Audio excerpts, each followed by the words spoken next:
Bismillahirrahmanirrahim. Perkenankan kami berbagi. Adab menuju masjid. Dalam rangka memotivasi kaum muslimin untuk memakmurkan masjid, Allah memberikan banyak janji dan keutamaan bagi orang yang menghadiri sholat jamaah. Di antaranya, hadis dari Ibnu Mas'ud, Nabi SAW bersabda, "Ma min rajulin yatatahharu fayuhsinu tuhur, thumma ya'midu ila masjidin min hadihil masajid, illa kataballahu lahu bikulli khatwatin yakhtuha hasanah, wa yarfa'uhu biha darajah, wa yahuttu anhu biha sayyi'ah." Jika seseorang wudu dengan sempurna, kemudian menuju masjid, maka Allah akan mencatat setiap langkahnya sebagai pahala untuknya, mengangkat derajatnya, dan menghapuskan dosanya. Hadis riwayat Muslim. Untuk menyempurnakan pahala Anda ketika menuju masjid, berikut beberapa adab yang diajarkan Rasulullah SAW ketika berangkat ke masjid. Pertama, berwudulah dari rumah, dan bukan di masjid. Terdapat banyak dalil yang menunjukkan keadaan yang sesuai sunnah adalah berwudu di rumah dan bukan di masjid. Di antaranya adalah hadis dari Utsman bin Affan radhiyallahu anhu.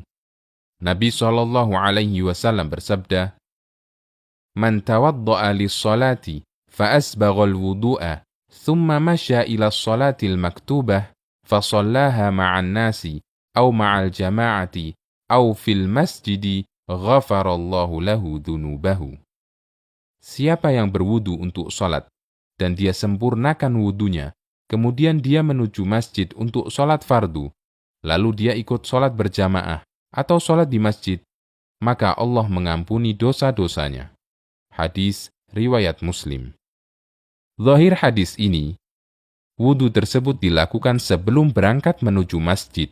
Itu artinya, wudu tersebut dilakukan di rumah. Di samping itu, terdapat dalil tegas yang menunjukkan hal ini. Hadis dari Abu Hurairah radhiyallahu anhu, Nabi SAW bersabda, "Man tatahhara fi baitihi, thumma masya ila baitin min buyutillahi liyaqdiya faridatan min faraidillah." Siapa yang berwudu di rumahnya, kemudian berjalan menuju salah satu rumah Allah untuk menunaikan sholat wajib, dan seterusnya. Hadis riwayat Muslim. Kedua, gunakan pakaian yang sopan dan suci. Allah berfirman yang artinya, "Ya bani Adamah, khudhu zinatakum inda kulli masjidin." Wahai Bani Adam, gunakanlah perhiasan kalian setiap kali menuju masjid. Quran Surat Al-A'raf ayat 31.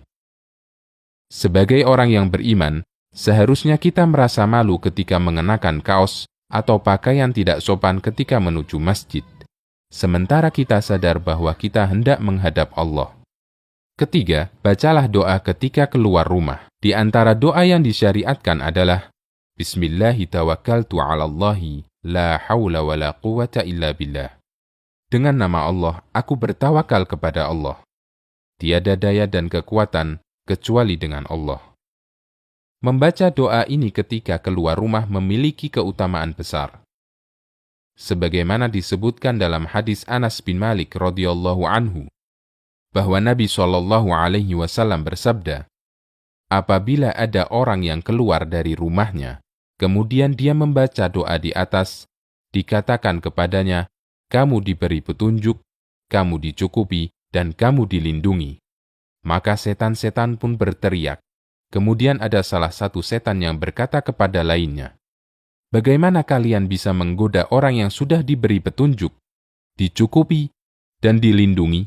Hadis riwayat Abu Dawud, Turmudi, dan disahihkan oleh Al-Albani. Doa ini sangat ringkas, mudah dibaca, namun keutamaannya besar. Tidak dijumpai riwayat yang menganjurkan mengangkat tangan ketika membaca doa ini. Keempat, gunakanlah sandal atau alas kaki lainnya dengan mendahulukan kaki kanan. Dari Aisyah radhiyallahu anha, beliau mengatakan, "Kana an-nabiyyu sallallahu alaihi wasallam yu'jibuhu at-tayammun fi tana'ulihi wa tarajjulihi wa tuhurihi wa fi sya'nihi kullihi. Nabi SAW suka mendahulukan yang kanan ketika memakai sandal, menyisir rambut, bersuci, dan yang lainnya. Hadis riwayat Bukhari, Ahmad, dan yang lainnya. Kelima, berjalanlah menuju masjid dengan tenang. Dari Abu Hurairah radhiyallahu anhu, Nabi SAW bersabda, "Idza sami'tumul iqamata famshu ila sholati wa alaikum bis sakinati wal waqar, wa la tusri'u." Apabila kalian mendengar iqamah, berjalanlah menuju sholat dan kalian harus tenang dan jangan buru-buru. Hadis riwayat Bukhari dan Muslim. Di samping itu, dengan berjalan tenang, kita akan mendapatkan banyak pahala, karena setiap langkah kaki kita dicatat sebagai pahala dan menghapus dosa.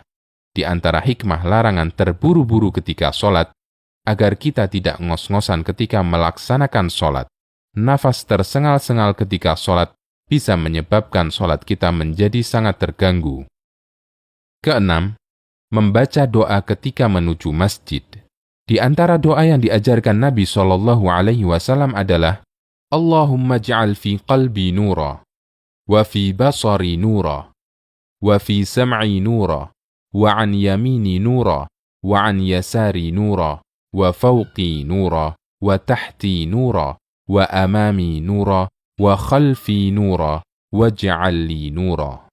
Ya Allah, jadikanlah cahaya di hatiku, cahaya di penglihatanku, cahaya bagi pendengaranku, cahaya di sebelah kananku, cahaya di sebelah kiriku, cahaya di atasku, cahaya di bawahku, cahaya di depanku, cahaya di belakangku, berikanlah cahaya untukku. Hadis riwayat Bukhari. Ketujuh, sesampainya di masjid, lepas sandal dengan mendahulukan kaki kiri.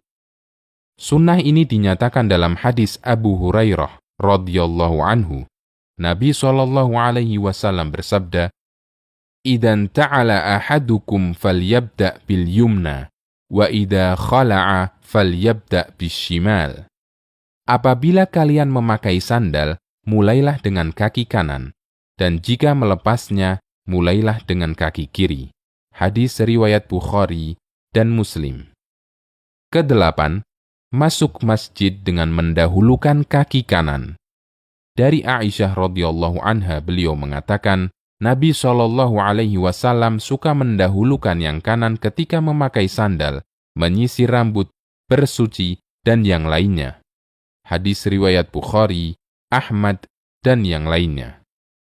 Para ulama mengatakan, semua kegiatan yang baik dianjurkan mendahulukan bagian tubuh yang kanan. Termasuk dalam hal ini adalah mendahulukan kaki kanan ketika masuk masjid. Anas bin Malik radhiyallahu anhu mengatakan, "Minas sunnati idza dakhaltal masjida an tabda'a birijlikal yumna, wa idza kharajta an tabda'a birijlikal yusra." Termasuk ajaran Nabi SAW, ketika Anda masuk masjid, Anda mendahulukan kaki kanan, dan ketika keluar, Anda mendahulukan kaki kiri. Hadis riwayat Hakim, beliau sahihkan dan disetujui Ad-Dhahabi. Kesembilan, berdoalah ketika masuk masjid. Ada banyak doa yang diajarkan Nabi SAW. Bismillahi wassalatu wassalamu ala Rasulillah. Bismillah, salawat dan salam untuk Rasulillah. Hadis riwayat Ibnu Sunni, Abu Dawud, dan disahihkan oleh Al-Albani. Allahumma ftahli abwaba rahmatik. Ya Allah, bukakanlah pintu rahmatmu untukku.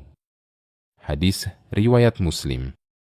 A'udzu billahil azim wa biwajhihil karim wa sultanihil qadim minasyaitonir rajim. Aku berlindung kepada Allah yang Maha Agung, dengan wajahnya yang mulia, dengan kekuasaannya yang langgeng, dari godaan setan yang terkutuk. Untuk doa terakhir ini, terdapat keutamaan khusus dari Abdullah bin Amr bin As radhiyallahu anhuma, bahwa Nabi SAW ketika masuk masjid, beliau membaca doa di atas, kemudian beliau bersabda, Jika orang membaca doa ini, maka setan berteriak, "Orang ini dilindungi dariku sepanjang hari." Hadis riwayat Abu Dawud dan disahihkan oleh Al-Albani. Ke-10. Salat tahiyatul masjid, jika masih memungkinkan. Nabi SAW berpesan, "Idza dakhala ahadukumul masjida fala yajlis hatta yarka'a raka'atain." Apabila kalian masuk masjid, jangan duduk sampai sholat 2 rakaat. Hadis riwayat Muslim.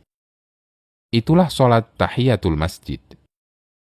Semoga kita dimudahkan untuk mengamalkannya.